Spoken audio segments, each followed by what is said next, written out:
Hello, Thomas. Thank you. It's Thomas. Thomas. Thomas. Thomas. Salut, Thomas.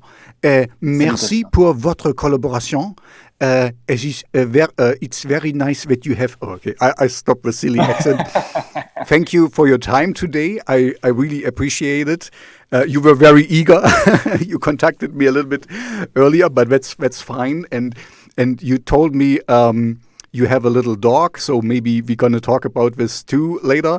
But please, first of all, please introduce yourself and say who you are, what you're doing, and maybe a little bit why you're doing and where you're coming from music-wise. But you're also a graphic artist, so maybe tell us about this as well. Okay, Please, so my name go is ahead. Thomas Barrandon.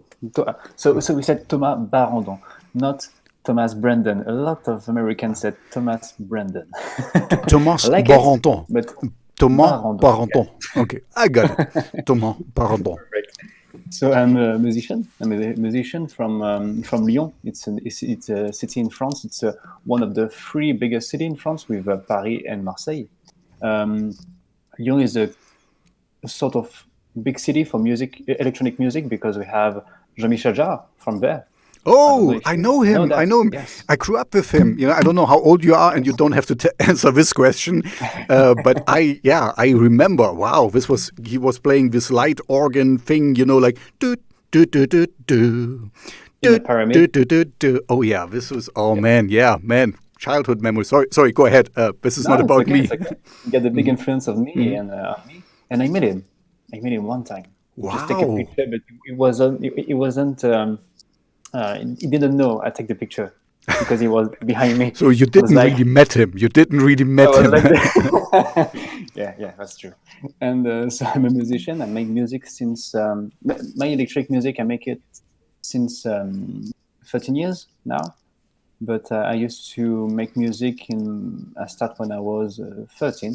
I was a drummer in a punk band and in a mathcore band. It's a kind of music, rock music, very violent kind of Yeah, music. So I mathcore. start 13 years Mathcore ago or to metalcore? mathcore. Oh, it's Mathcore. even harder because I'm a simple person. Mathcore is kind of like it's a little bit too much going on for me, for my taste. But anyway, go ahead. I'm a simple Okay. guy. It's okay. So I started drumming when I was 13, but I started 13 years ago to make my own music, electronic music. I wanted to make something on my own because in my previous band I was just a drummer, so I was in the back. I led the guitarist or the vocalist to make their own part, and I was like, okay, I just had this little thing, and it wasn't so creative, so I wanted to make my own. And I started just after I was in the Daft Punk show called Alive 2007 in Bercy in Paris. And when I saw the show, I was like, okay, I want to try something like this because I grew up with a lot of music electronic, but at this period it wasn't the kind we can hear today. It was more electronic music like Prodigy, Chemical Brother, the Daft Punk, so Mr. Oiseau, or the last one, Fatboy Slim, for example. So I grew up with them, with that sound, and I wanted to try something different during this period because the synthwave we know today doesn't really exist at this period. So I get my influence from John Carpenter, from the old movies of the 80s, and I'm here right now. I suppose. Okay, What can I add? and you also, I checked your Instagram, and you're also a graphic artist, right? Yep. But But all the thing you can see on my Instagram is not from me. oh, okay. I, yeah. I used to be a graphic designer, but I only make maybe 2 or 3 of my own cover. But I decided to completely stop that because some people get more talent than me. So, for example, the cover you can see from my last EP called When War Collides or Up in the Sky. Gonna check it now. You didn't see? I did, cover? but I thought it's all you. So now I'm not impressed anymore. So no, Up in the Sky, right? That's the Yeah. last one. So okay, and the cover, I got it now.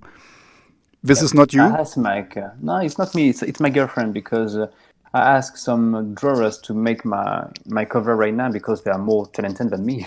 Hmm. So I just want to be concentrated on the music and not all the stuff, all the cover, and all the things around the project. And all you can see on my Instagram is it's more.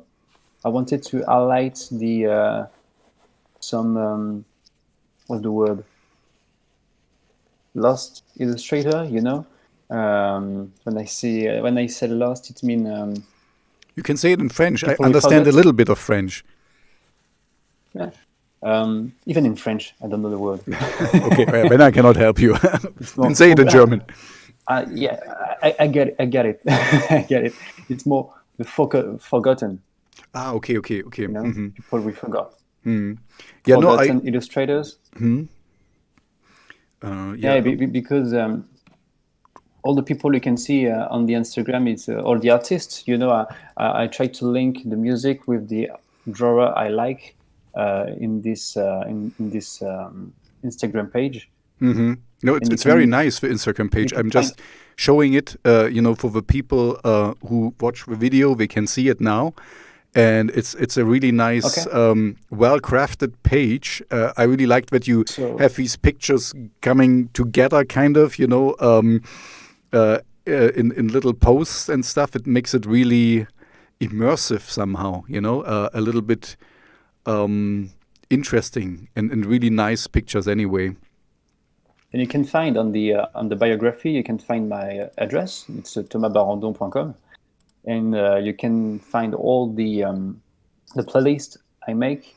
And the idea is to make the people travel through art, through my influences, and through the music that influences myself. That's the idea. Okay. Okay. Yeah. So maybe let's start there. So because one of the pictures, and you said Carpenter. For me, Carpenter, my absolute favorite from Carpenter. Okay, I mean, no, absolute favorite. It's tough because he has such many good movies. So I like The Thing. I like here. What is it? New York, Escape from New York. Uh, Escape from New York, yes. yeah, exactly. So I don't know which one, and I like Precinct 13. You know, Which, which one? what is it? It's How is it called? I think Escape? No, not Escape from Assault on Precinct 13. Assault, yes. Assault, 13. assault. Yeah, this is more like a western, but it's really cool. I anyway, I like it, and the music blends quite well. So from your Instagram, I see mostly kind of like The Thing, maybe because of the space stuff or so. And so, what's your favorite one from Carpenter? If you have a favorite one, because it's really Wow. tough to pick one. Can I take two? You can take three. Let's trois. No, two it's okay because Two. I know I got two of my favorite movie. Okay. Yeah. It's simply Then tell me. it's simple. It's The Thing and Escape from New York. Oh, so we're Very very the same. We could be brothers because yeah, it's really tough to. It's just so cool. It's not in a way they are really 80s kind of stuff. But they're not so over the top. They're still kind of a little bit grounded. Escape from New York. It's Kurt Russell and rah, rah, rah, rah, rah, the typical kind of thing. But it's somehow, even if it's science fiction and of course over the top, it's a little bit more believable. It's kind of somehow grounded, a little bit like Mad Max or so. You could think that it could happen like this. It's not over the top science fiction like Star Wars or there's something really completely different. And The Thing, of course, The Thing. Oh, I saw it as a child, and man, gory, bloody, and in-camera effects and stuff. This is with all the CGI. Okay, sorry, I'm talking more about me, but I'm just, I love the movie. I'm just telling you, it's a really great movie. And I like the sequel. No, it's not a sequel. The movie was made in 2011. It was like more a remake, but it happened before the thing of Carpenter. Even this one, I like it. Just because of the atmosphere. Have you seen the original one? Because the thing is a copy as well. Have you seen the one in black and white? 50, 57, something like that. Oh, more. I think it's still black and white. I saw it once, and it's a nice black and white movie. Yeah, the atmosphere is good, but of course the payoff, the monster is not that great and stuff. Very different. Yeah, it's very different, but you could really see where he took his things from, and of course the claustrophobic thing is it, like with Alien or something, that it's kind of it's one little station and you cannot go away, and something goes really wrong, and who can you trust? I just read about, I don't know if you're into video games or something. There's this video game Among Us. It's just going through and it has kind of the same basic outline that you don't know who you can trust and who you cannot trust. And did you try the video game Carrion? No. CARREI It's you are the villain. You are the creature from the thing, and you have to escape a laboratory. Oh, cool! That's the game. So it's turned around. Okay. Yeah. And it's a fantastic one. Okay, I will check it out. But honestly, I have rarely time to play, and even the game Among Us is my daughter plays it. But I'm just watching. But it should be really cool, and a lot of people play it. Anyway, let's go back to your music. So, if I got it right, so your kind of starting point was a Daft Punk concert where you just thought, oh man, this is so cool. I really need to do something like that.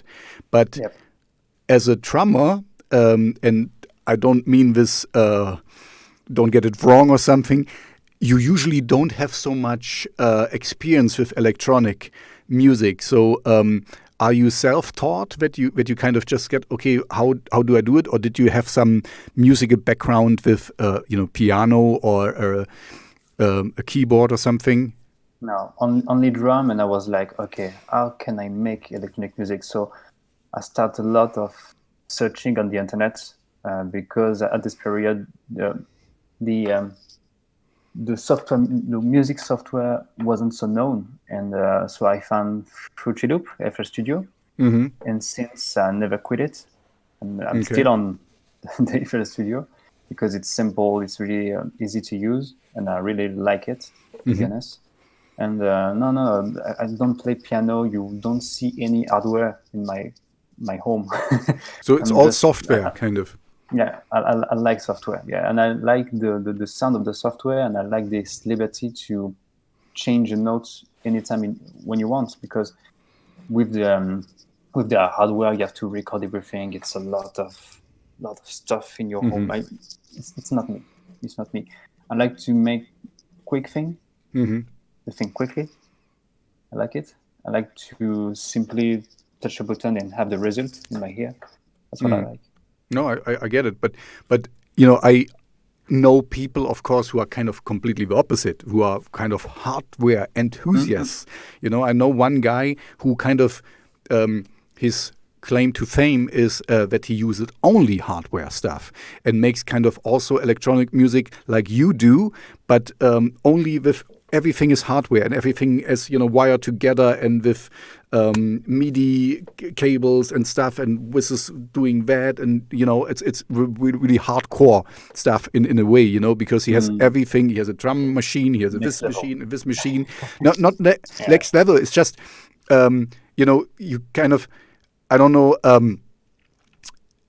in kind of in death metal, you have kind of like, this is pure death metal, and you have purists here as well. This is the real thing because he uses the real machines, and and all this stuff, and you are just using the software. But of course, this is not this is not my point of view, because for me, in the end, if you take it to the final conclusion, it's what comes out of it. It doesn't really matter. You could be a bagpiper. If you make really cool music with it, then this is what counts in the end. I don't really care in a way how you do it. If you get, people move, and if you get people interested in it, then it's fine.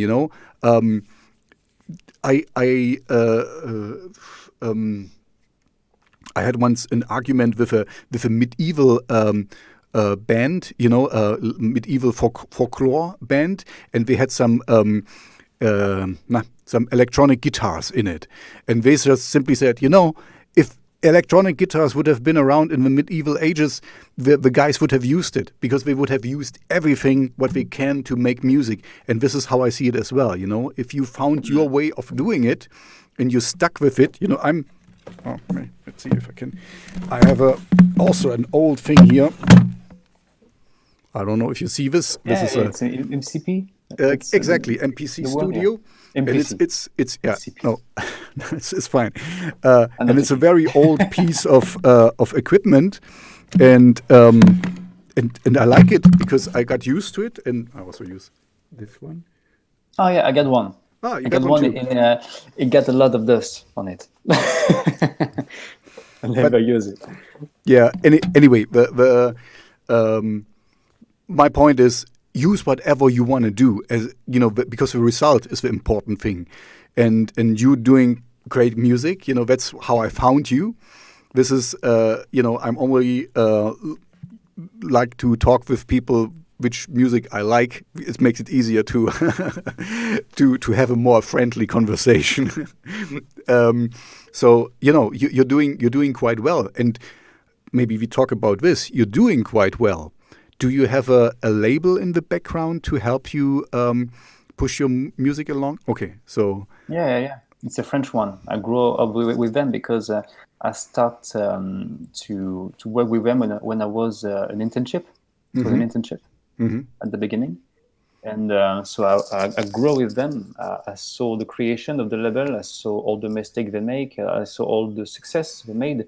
So I wanted to just to keep continue with them. Because it's like a family now, and they give me a lot of freedom. And help you with a promotion. Said you have to make 5.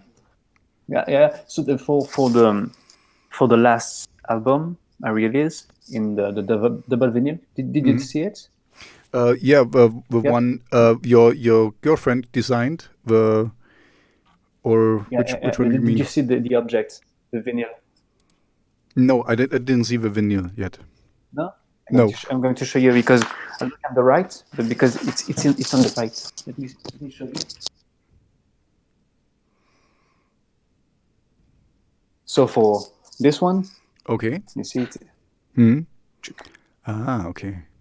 Yeah. Now I know where these Wonderful. pictures come from, because you put the pictures on your Instagram. Yep. Also the inlay pictures. For this one, this is the first time a label put some money to make the communication, on the Instagram, on Facebook, etc., etc. So this is the first time we tried, and the result was really good, really good. So yeah, they helped me a lot. They don't have a lot of money, but it's okay. I'm not looking for that. I like the family aspect because my first label experience was really bad. It started in 2011. It was Italian one. The manager was really good, but they just closed the label 2 years later. And this is the label who released the Creative you can find on iTunes. Okay. With the old school weird science cover, Okay. with 2 aliens and the planet collapse, and so they closed the door in 2013, and since simply lost all the rights on Creative for all the songs. So Really? my French label, the actual one, just phoned the guy and said, okay, where are the rights, where are the money, etc., etc. It was really long, but it was a success because You got them back. You got the rights back to you. yeah, I get it back. Yep. They were reverted Finally. back to you. I see. 5 years later. Oh wow, that's a long thing. Oh, okay. I was only 20 when I started with this first label, and I was a big noob in a way. Yeah, of Just course. You know, happy you to have a have to label. start somewhere, but it's a little bit strange because you have an So you started with this label, the Italian label, but you had an internship in the French one. So you were already at the Italian In the French label one, but as you it had the was- French. Okay, go ahead. I got the internship in 1 year after the close of Soroid of the Italian label. Okay. Yeah. So the label closed the door in 2013, and I was in the internship in 2014. Okay. Yeah. I forgot how young you are. Sorry. Sorry, I'm bad with the number in English. Yeah, It it doesn't matter. You know, I'm bad with math anyway, so don't mind. But you know, I just looked at your Spotify account again, and you're doing quite well, man. You have almost 200,000 monthly listeners and almost 13,500 followers. So you're doing well. I mean, at least Spotify says you're doing okay. So my question would be, are you living from music already, or do you have another job to support yourself? I have another job. Okay. It's really complicated to because the music industry is really saturated. You know? Yeah, I know. It's complex to have a place. So and I'm not looking for the fame. I just want to make what I like. Just ask my label if they like it, and if they want to release it. If the answer is yes, it's perfect for me. It's my legacy.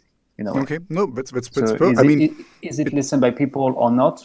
I don't care. I just need to express myself. That's absolutely the best way to do it, because this gives you the freedom, and you know, you don't have to kind of you know, you're not contracted to put another album, or you know, it's a single that kind of you know, appeals to a certain kind of demographic, and you know, so this is good. You are free to do whatever you want, and you know, just so good for you. I'm happy to hear it. But you're doing very well for, you know, a lot of people like what you like to do. So have you ever performed your music live? Yeah. I make not a world tour, but more an European tour in a way. With Ghost, I don't know if you know Ghost, not the one with the H, not the metal band. More, it's a dark wave, synthwave artist. Okay. A big friend of Perturbator and not Carpenter, just Perturbator. He asked me to make maybe 10 dates with him in a lot of countries in Europe. We do Germany, Italy, Finland, etc. It was really great. I do a festival called Synthzilla, like Godzilla, but Synthzilla. With it was the first synthwave festival in Lyon, my city, and the comment on dit, tête d'affiche, the artist on the top. The headliner. The headliner.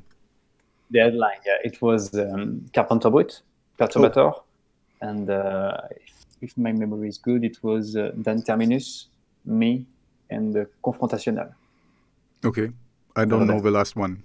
And the years after, it was Dynatron. You know Dynatron? No. Yeah. You have to listen. Dynatron. Okay. Dynatron. So with a Y. Dynatron. Okay, I will find them. Tron, like Tron movie. Like Tron. Oh yeah, Like of course, yeah. No, yeah, I'm usually more into I'm darkwave, so that's why Ghost. I'm gonna see if I can find him or her. And darkwave, gothic, and industrial. This is usually my kind of stuff. So in a way, you are kind of a French. You are a French fringe artist to me.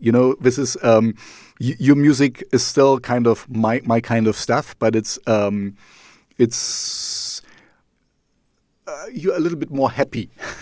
Let's put it this way, So and that's fine, Don't get me wrong. It's absolutely fine. But usually I'm looking for more darker, somber stuff. Yeah. And but as you were playing live, how did you do it? I mean, just for how can I imagine you playing live? Because you just told me, you're doing everything in FL Studio. And so it's, I mean, you didn't went on stage and then, go have a beer. And so what did you do it? How did you do it?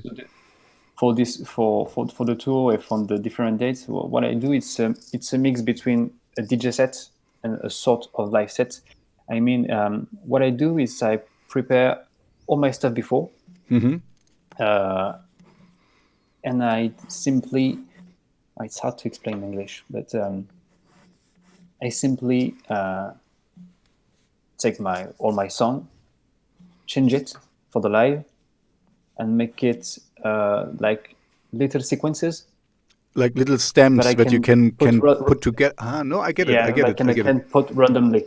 Mm-hmm. Yeah, Mm-hmm. but so it sounds like a DJ set because I only have two band. Two turntables or two kind of things like this. Yeah, turntables. So I have to mix it. Yes, that's how I work. So in a way, I push a button, but then I make the effect and all that stuff. That's the compromise I found to be. I mean, happy of what I do, to be comfortable, and because for me, a live it has to be for the audience. So. It's not about the performance, because when you see an electronic musician, even if he's on Ableton, you don't know what he's doing. Mm-hmm. So for me, it's same in a way. So I'm more about what they're going to, what the audience is going to experience. That's my stuff. So you're basically. As I said, I love Daft Punk. And in the pyramid, I was like, okay, I just see two robots. I don't know what they're doing. Maybe they play a video game. I don't care. What I want is the experience. What I'm going to feel. I see. So in a way, kind of when you are on stage, you read the room and then you kind of put the pieces like you think it's fitting, because you see how the people respond, and then you keep on going in this direction with these little puzzle pieces you put in there. So it's all your music, but it's always recombinated in the how the nights wants it, how the show needs it at the moment. Do I get this right? Yeah, okay. That's it. So I changed a lot of the original music that people know. I changed it to make it more in the instance, more live. Yeah, exactly. Because this is always the issue. Yeah, with electronic artists, I talk with a lot of artists, and the easiest thing is having backing tracks and then putting something over it and stuff. But the problem with this is, I mean, it works, but it's always a little bit stale, because there's nothing changing there. It's always the same length of song, the same cadence, and the same beats per minute. If you have a band and you played in a band, you were a drummer, then usually when you're on stage, you look around, and then the drummer, you put another chorus on it, and you can do it on the fly, just looking at each other and play, continue playing. And here with live, it's not so easy. So I think you found a good concept to do it. You chopped it off kind of in little pieces, so you keep it interesting for yourself and also for the audience. Because the worst case I ever seen with a band with backing tracks is kind of we were playing the same show again and again and again. You know, we didn't even change the order of the songs, and we would just like put this and then, you know, do their thing, but you knew exactly what was coming, and boom, it was kind of really sterile and boring. Yeah, it's adaptable because during the tour, some plays tell me, okay, you have to play only 30 minutes, then here 45 minutes, so I have to be very flexible. So that's why I make this combination of all the little sequences. And sometimes if I don't drink too much, I used to have a little keyboard and just remember, okay, you have to tape only on this touch and this one, and it's linked to my iPad on GarageBand, because there's a lot of simple ambient sound or synthesizer sound I like. Okay. So sometimes I'll play on it. Okay, cool. No, that's actually a really good way to keep it interesting live. You know, like interesting for you and interesting for the audience, because, like I said, it can get boring quite easily. You know, if you just take the songs, like you put it on Spotify and just hit play and then dance around a little bit, it's boring. You know. And you know, there's a French artist. He's alone on stage.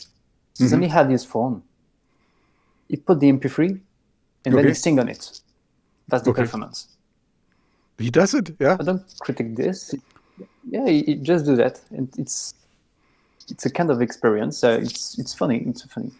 But he's alone with his phone. Just put the MP3. Yeah. And sing. Why not?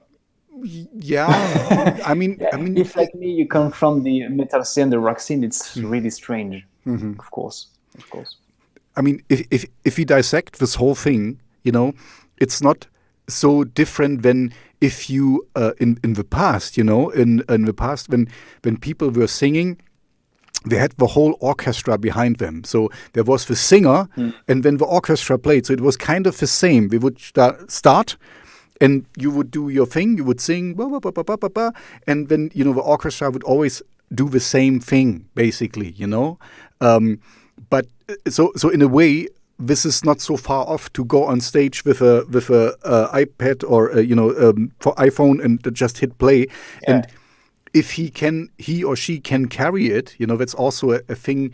You need to fill the stage. If you're just alone on stage, that's another thing. You know, in a band, like you said, you were in the background as a drummer, and there was the focus mostly on the singer, on the guitar guys, you know, the usual stuff.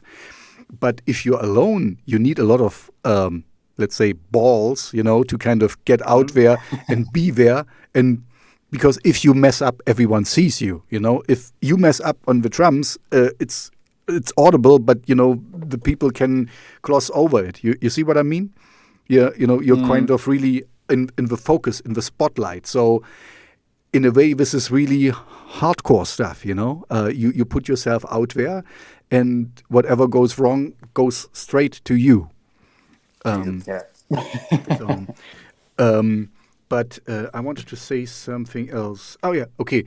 I mean, I'm kind of, like I said to you earlier, whatever works for you, when you like what you're doing, and this is also with a person who goes on stage with it, you know, if you're really behind your music and the people in the audience can feel your energy, you know, can feel that you mean it and that there is something there. And I mean, you're still singing the vocals over it, you know, and in a band, the singer does the same, you know. He's not maybe playing any instrument. He just sings to what the band is playing. So he's not doing something different. It's just that he doesn't press play.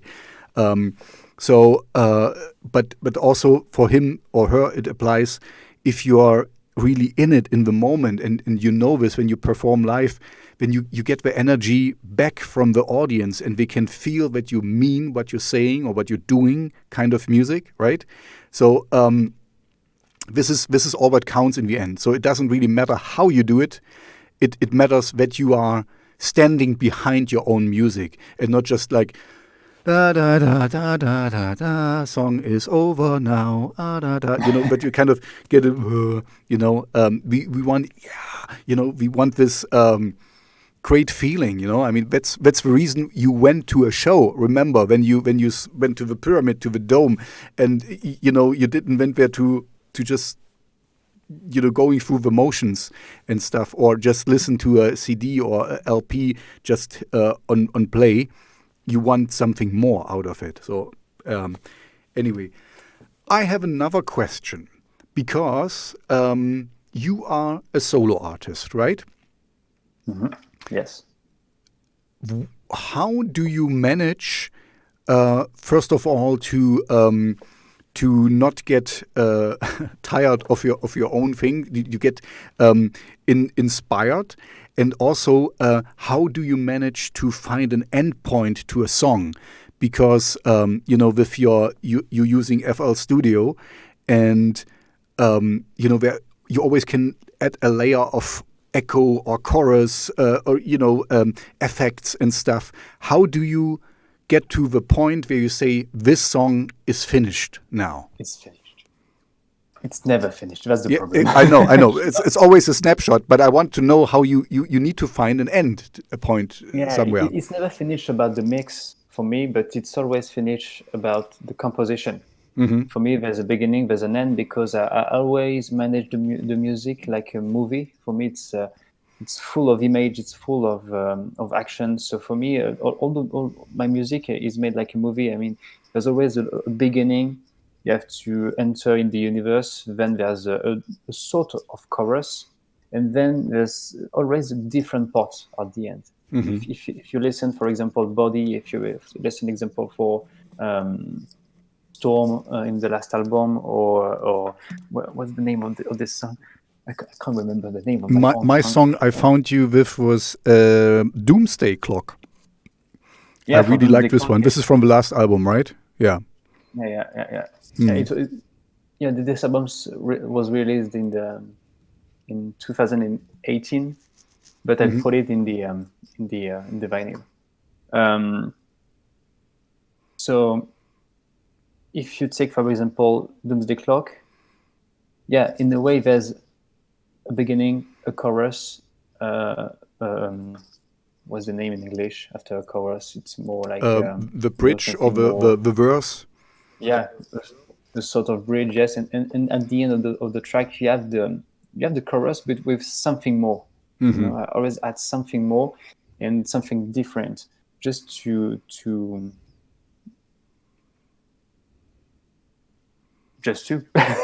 No, just you make a little crescendo. Basically, you kind of heighten the end. You know, like usually if you would have a singer or someone, you know, usually when you have a chorus that comes on the end, you put in she or he sings an octave higher, or you know, there's a there's a second voice an octave higher or lower or something, to just kind of do the same thing but with a little bit more oomph to it. And that's why. That's because I don't have a singer. I have to make something different to the listener. That's the deal. That's how I make music. And to find inspiration, for example, for Doomsday Clock, it comes from different things. Sometimes from a movie. So I sometimes I call the track from the movie. For example, you have Over the Wall on my first album, Quiet Off. It comes from the movie Escape from New York. There's a song called Over the Wall. For Doomsday Clock, it was a science magazine from the 50. It was a science magazine. There was an old representation of a solar system. So I scan it and make simply cut it on the on Photoshop and make a sort of animation in After Effects. And something just turn around. I was like, okay, it looks like a clock, and I want to make something about this. So I just put it on the screen in front of me and start my composition. So there's so many ways. Sometimes I just watch a documentary in front of me and try to make the OST in a way of this documentary. I try many ways, very many ways. Okay. I got period because, well, yeah, tell me. No, go ahead. It's about you. Yeah. No, for example, in my first EP called Escape from Earth, it was more about my 8-bit period, video games. This. The second one was quite tough. It was all about my 80s movie, all my favorite 80s movie, from Tron, from Escape from New York, Assault.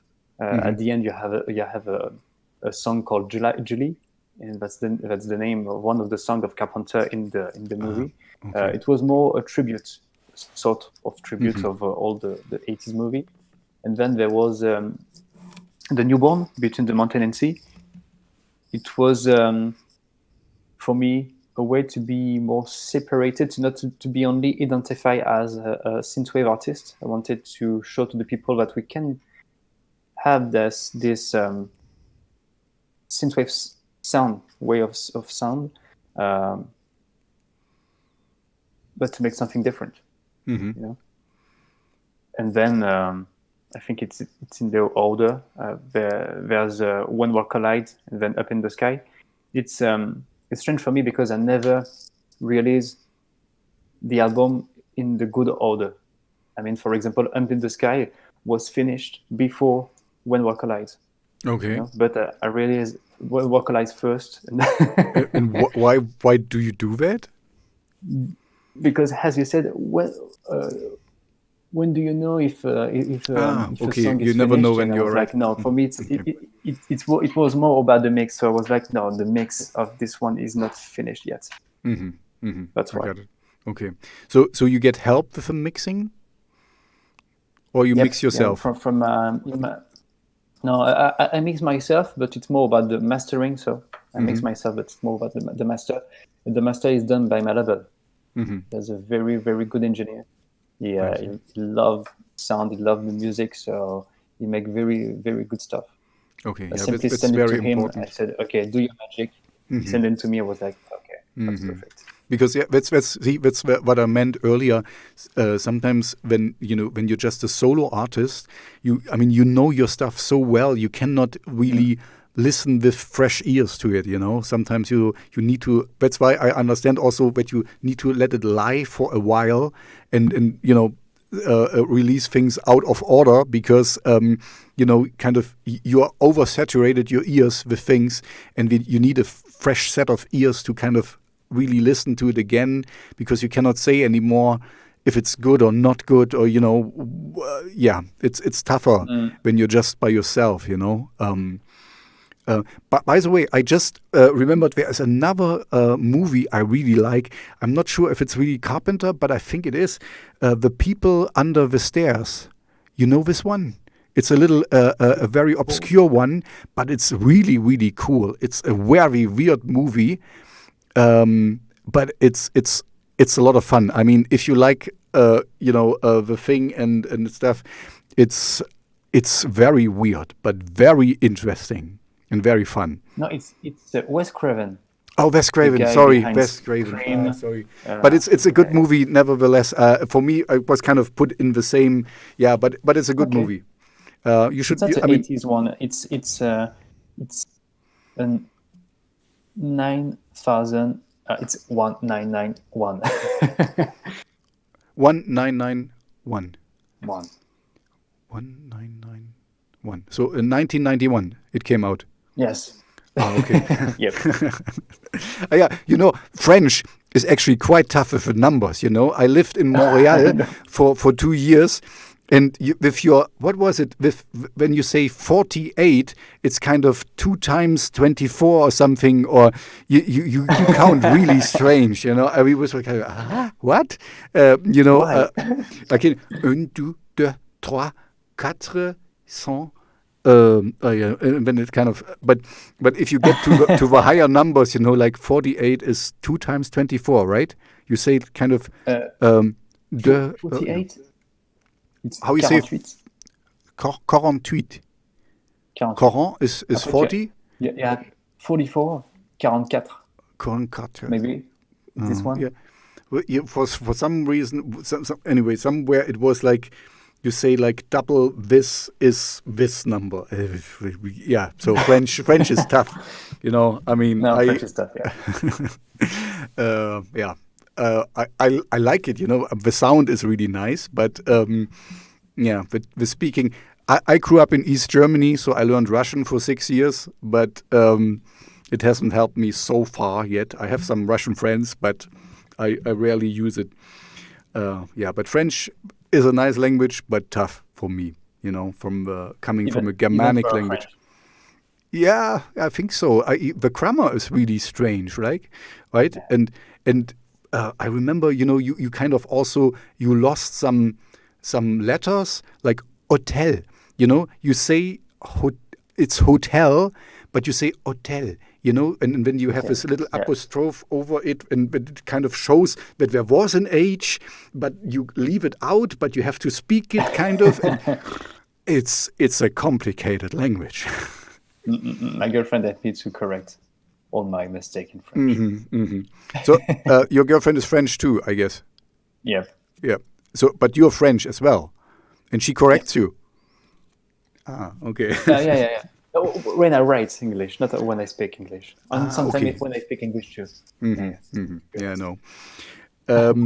Anyway, we just touched on this a little bit. I think it is deliberate that you don't have any vocals, right? You want to kind of keep it vocal free, or was it just because you didn't find any vocalist you wanted to work with? It's more because I didn't find any vocalist, because not all of my songs are instrumental. I got one with a rap musician. Yeah, I saw this. Yeah, the song is Old Soul, and it's because I really like rap music, and because it sounds like poetry in a way. It's not all the lyrics are not singing, but just talk in a way, in the rhythm I really like. And this year I found a very, very talented artist from Los Angeles, because I found him by chance, because I was on the SoundCloud, and SoundCloud recommended to me a cover of Quiet Off, my own song. But with someone who places his voice on it. And so by curiosity, I just listened to it. I was like, okay. It's not completely perfect, because I think it's more about the mix, not about his own work. It's maybe because my mix is too loud out there. It's very, very, there's a lot of instruments. So it's hard to find a place for the voice. That's a good point. This guy got yeah. So this guy got a lot of talent. So I just write to him on Instagram, and we become good friends. And I sent to him some new stuff, and he starts working on it, and sent some tests he did on it, and it's really, really great. So cool. Cool. Yeah, I just wanted to say this is the usual thing. I feel that if you write music and you don't think about vocals, you end up putting in a lot of stuff. But if you and it's fine, because you kind of fill every gap, And if you write music with vocals in mind, that that you leave some space for a verse and for a chorus and stuff, and when you write just differently, you give the song some air to breathe. There somebody can put in something, And that's my problem with music. I don't know how to make it breathe. I like to put a lot of stuff. No, but you're doing well. I mean, it's not.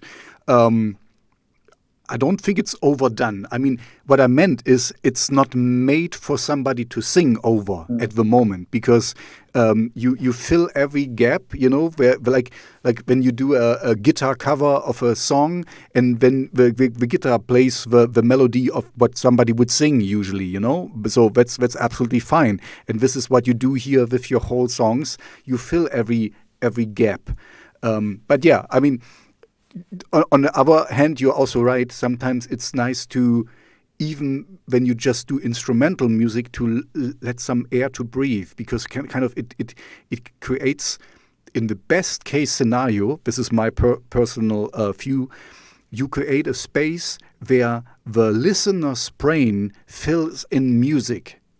I don't know if you really understand what I mean here, but when you sit on a campfire and you just have an acoustic guitar and you sing a song, and people listen to it, they can hear more than what is there, because we're gonna hear your, the guitar and the voice. But if you're really in the mood, you can hear the violins and the orchestra and things. There is more than just what is there. You see what I mean? It's a little bit tough. Yeah. It's kind of my concept.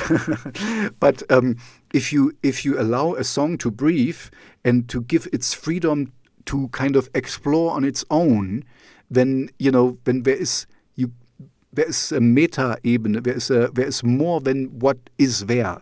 Hard to say what I mean, but I think you got the idea a little bit. I get it. Mm-hmm. I get it. But this takes some time to get there, because I can imagine you as a solo artist. For you listen to it and then this is a little bit empty, and is it not too empty and stuff. Sometimes it takes some time to have the guts, to have the courage to stay with a simple thing and not add too much, to let it breathe, So, but your music, don't get me wrong, your music is good. It's just, you can always enhance things, or in this case, take out things to make it enhanced. But anyway, this is what I asked you earlier, with when you decide when a song is finished, So it's sometimes it's the opposite, that you take things out to finish a song.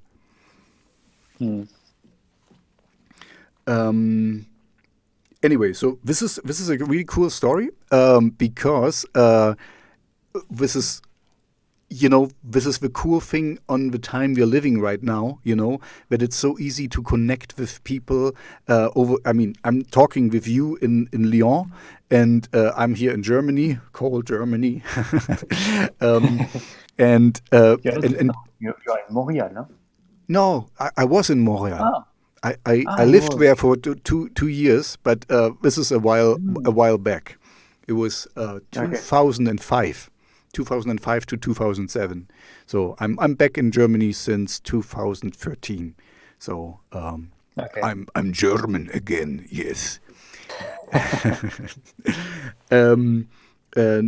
Anyway, this is a cool thing, and I was a little bit smiling inside as you said LA, because most people I talk to, most artists are in LA. I had even one band I was talking to, or one artist, and he lived together with another artist in the same house. So I kind of had two artists in one house, even in LA. So LA is kind of a hotspot to be if you want to make music, it seems. So, as you were touring, is your girlfriend coming in? Yeah, she's here. Oh, okay. Salut, comment ça va? He said, salut, comment tu vas? Tu vas. Yeah, tu vas. She's hitting something. Okay, yeah, no. And the dog too. I see. Yeah, your new dog. What kind of dog do you got anyway? My dog is Spaniel and setter. So it's a mix. It's a cross, yes. Mm-hmm. So I take a picture when we talk together, because she was sleeping in the pose. I can show you the pose. It's fantastic. She looks like a star, Oh, how cute! Oh man, and how old is he or she? Is it a he or she? A she. A she. So how old is she? To show the dog. Oh, cutie baby. She's That's a really nice baby. Yeah, but it keeps you awake. As we were talking on Instagram, you said it keeps you awake a little bit. So is she house trained yet? House trained? What do you mean? House trained means she doesn't pee inside the house. Oh, if you see the ground in my house, okay, it's full of plastic everywhere, because okay. our ground is like a giant carpet. So you have to I take protect it as a no. I take it as a no. But she's not house trained yet. Okay. It's a mess. So we have to wait 3 months more, I think. Okay. You got any help, like a dog trainer or something, or Yeah, I have a okay. training. I have a Hmm. training Hmm. on the Hmm. internet Yeah, because there's a I love lockdown. I So love dogs. I love dogs. me too. One day, but now, okay, this sounds bad. Now I have my daughter to take care of, but once she's out of a house, I will have a dog. I really like dogs. I grew up with dogs. I like I like dogs. That's my kind of Many thing. dogs? Pardon me? How many did you One grow? one would be enough. One would be enough. Okay. Because I think I don't know how big your thing is, because you also need to take care of a dog. If I would have a big mansion and we could run around on their own, then I would have a few dogs, maybe 5 or so, but and then we can play with each other. But if I'm just here, I'm living in a little city as well. I mean, this is a little city. You're living in a big city.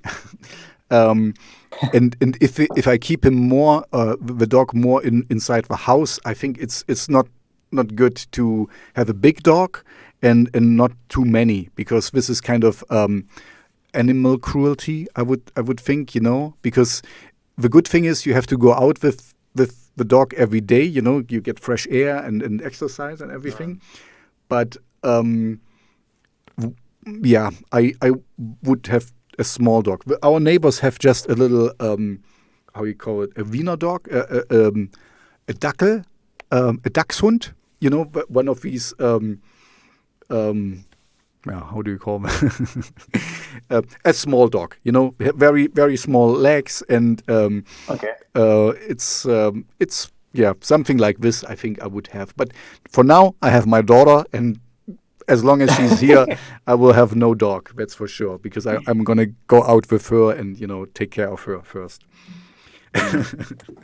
It's another job.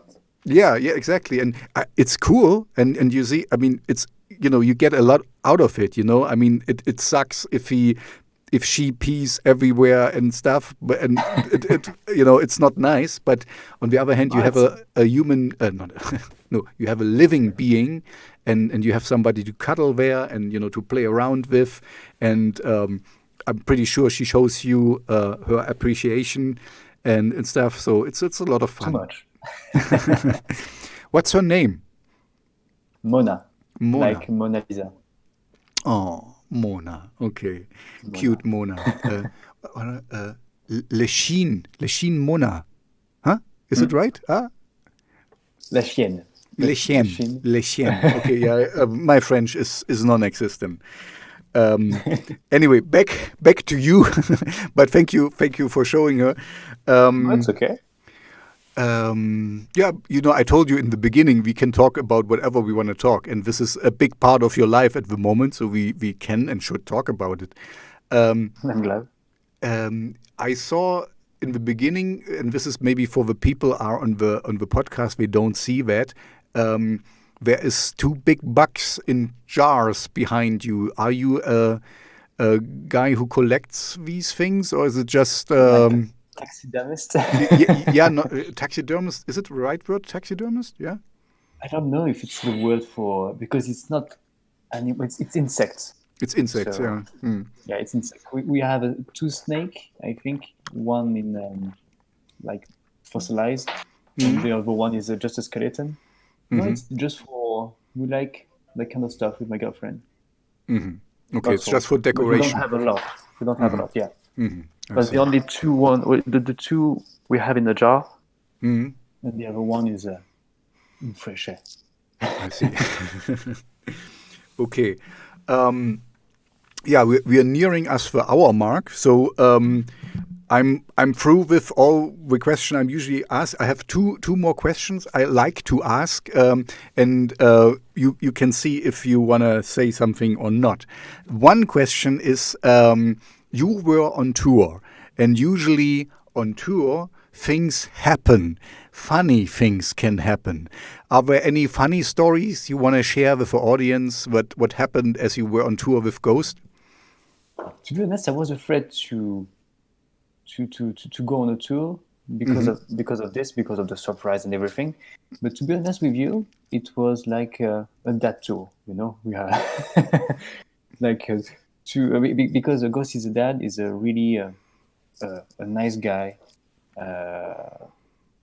We don't do extravagant. I don't know if it's a word in English. Extravagant thing. But one of my best souvenirs was in Germany. Near to Of course. Of course.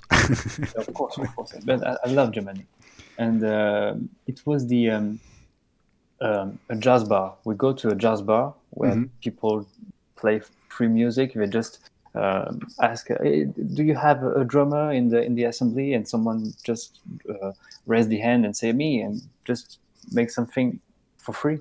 And that was the best souvenir I got. So did you play as well? Because it seems like a jam session that you could go there and just jam. Too shy. Okay. Yeah, no. Okay, cool. And the other thing is, did you have any starstruck moment? That you met someone. I mean, you said it in the beginning already. You made a picture of Jean-Michel Jarre, right? But I'm not really sure if you really met him, because you kind of you were in the background, as you said. So I'm not really. but the question is more like, did you meet anyone where you kind of like, I'm a fanboy, and do you have a nice story about that? Yep, there's one person, and the funny thing is that he contacted me. Okay. To meet me. Wow. It was I think you know the guy because he was in the original soundtrack of the movie Drive. There's Kavinsky, and the other one was College. But then you have Chromatics and other band, but there's two French, so Kavinsky and College, and so I was a big fan of College when I was young. It was one of my inspiration for the 80s vibe of the 80s sound for my music. And when I released my first album with the Italian label, a guy called Iboid, a French of College, just listened to my album and said, "Okay, College, you have to know this kid. You have to meet him. He make very good music. I think you're going to like it." And then, maybe 2 days before he came in Lyon to do a concert, he told me, "Oh, okay. Hi, Thomas. How are you? I don't know if you know me, College. I would like to meet you." Cool. I was like, okay, that's it. I'm in. That's perfect. So I was so stressed. I was like, okay, do I have to shake his hand? Do I have to make a kiss on the cheek? So I chose the second choice. You kissed him. Yeah, I kissed like this, like a French kiss. Yeah. Yeah, I know the Montreal kiss. In Montreal you give like free kisses, like. You give free kisses. Like this. Okay. So yeah, that's the star I met when I was young. Cool. I was And he contacted you. That's even cooler, Yep. I mean, they found you, and yeah, cool. Thank you. That's a really cool story. So what is your next moves? I mean, at the moment we are all in the kind of same situation here. We are all put on pause. We know nothing happens at the moment. But what is kind of, there's light at the end of a tunnel. There's light at the end of a horizon. UK just started the vaccination, and there is vaccines around soon, hopefully. So, what are your plans for the next year? So, are you going on tour again, or a new album? What can we expect from you in the future? I would like if you to want be to on talk tour. about it.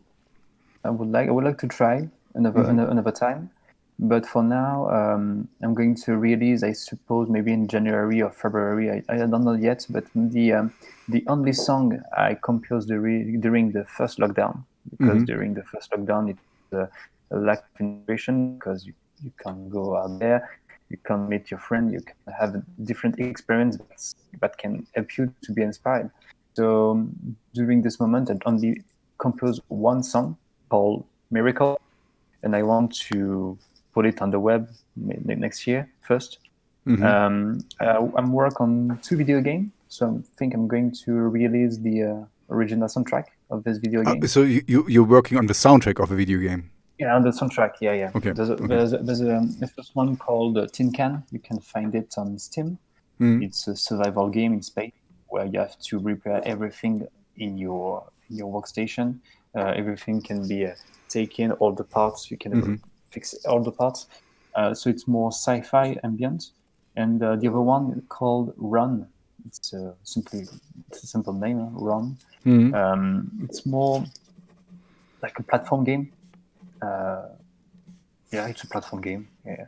And you can download it for free in a platform called itch.io. Okay. You can download the game. If you send me the It's link, a very I nice can one. put So it if you in want the... to... Yeah, so if you want to hear some new stuff, you already have. Okay. It's available. That's actually a good sales pitch, If you want to hear new music, play this game. Go there. Yeah, but the game is free.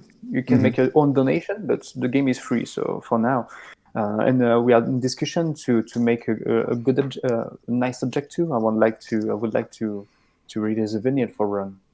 It would be great. It could be great. And then I think I got 2 other or 3 other EP on the road. Not for next year, maybe in 2 years. As I said, my problem is about the mastering, so I take my time. I like to and that's fine. Take your time because, I'm a little musician myself, and I was rushing out things too fast, and then you regret it later. So take your time. It's better to, let it grow and let it become a real good one, not just a good one, but a real good one, and then it's much better. And you seem to do well, and your label doesn't put any pressure on you. So why should you rush? While looking forward. It seems like your label also takes care of a promotional stuff, so you don't have to do that, right? Yep. Yeah. I only manage my Instagram page, and that's all. Because with smaller artists I talk, for them it's a little bit harder because they don't, they do everything on themselves, and sometimes it's better then to kind of have like every month a little song out so that we are still, show that we're there, that we still stay relevant, because otherwise there's so much music out there, when you get kind of flooded and buried under all these other songs and nobody knows you anymore. Anyway, so that's good that you have, you have the freedom and the peace and the quietness to do what you feel is right, and that's the best thing you can have. So to be kind of really independent, even if you are with a label. That's a good gift. Yeah. So thank you very much. This was a really nice talk. Thank you for showing your dog and giving us some insights in how you do music and what you do. So if you release some new stuff, just hit me up. I can play it on my radio show or put it in my playlist on Spotify if it suits it. I'm more like I said, dark wave, gothic, industrial kind of, but some of your music fits it very well because it has this cinematic vibe. Just send it to me, and all the best. Well, let's see if I can get it. Au revoir, mon ami. Goodbye.